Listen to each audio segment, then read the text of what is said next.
Pernah nggak berpikir ingin membuat budidaya ikan? Atau bingung mencari pakan alami yang murah namun tetap berkualitas? Ternyata dari media lumpur sederhana bisa loh. Kita bisa menghasilkan pakan alami bernilai tinggi untuk budidaya ikan. Yuk ikuti proses budidayanya dalam video ini.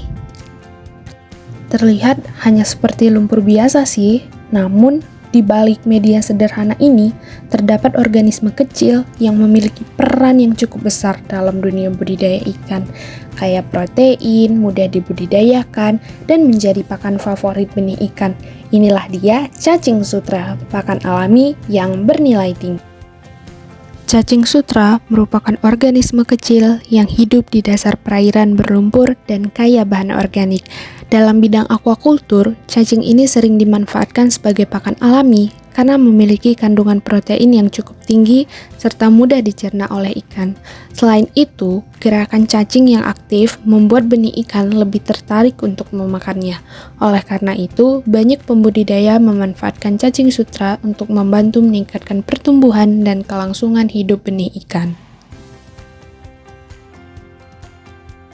Budidaya cacing sutra tidak membutuhkan alat yang rumit ataupun biaya yang terlalu besar. Alat dan bahan yang digunakan pun cukup sederhana dan mudah ditemukan di sekitar kita.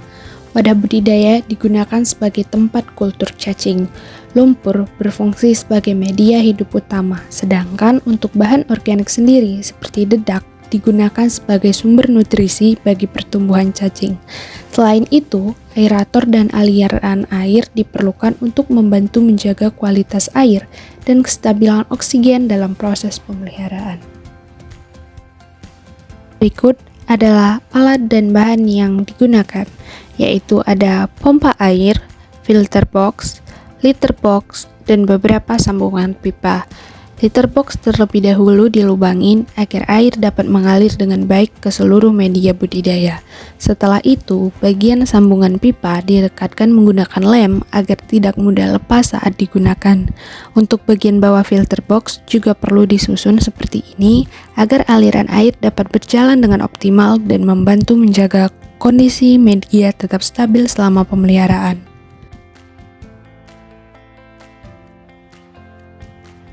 Budidaya cacing sutra merupakan peluang bisnis yang sangat menjanjikan seiring terus meningkatnya kebutuhan pakan alami berkualitas tinggi untuk benih ikan konsumsi maupun ikan hias. Nah, langkah awal yang paling krusial dalam usaha ini dimulai dari persiapan media tumbuh yang ideal menggunakan lumpur halus yang harus disterilkan dari kerikil dan juga sampah. Lumpur tersebut dimasukkan ke dalam wadah atau kolam secara perlahan hingga mencapai ketinggian minimal 10 cm. Lalu permukaannya diratakan agar cacing dapat hidup dengan baik.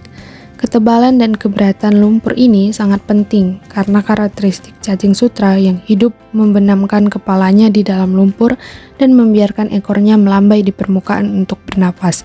Setelah lumpur siap, bahan organik seperti kotoran ayam yang telah difermentasi, dedak, dan ampas tahu dicampurkan secara merata untuk memicu pertumbuhan bakteri dan juga mikroorganisme yang nantinya akan menjadi sumber nutrisi utama bagi populasi cacing.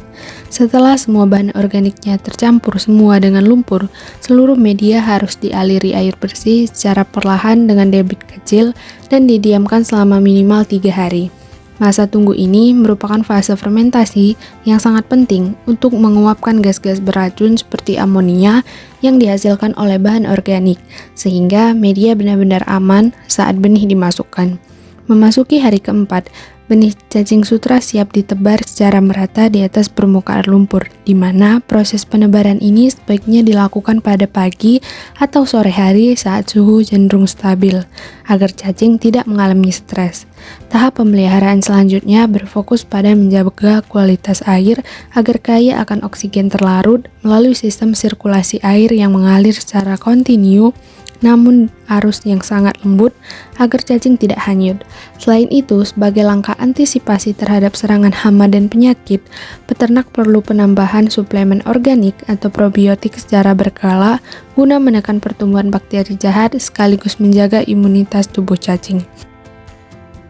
Jangan lupa untuk memberikan pakan pada cacing sutra agar pertumbuhannya tetap optimal.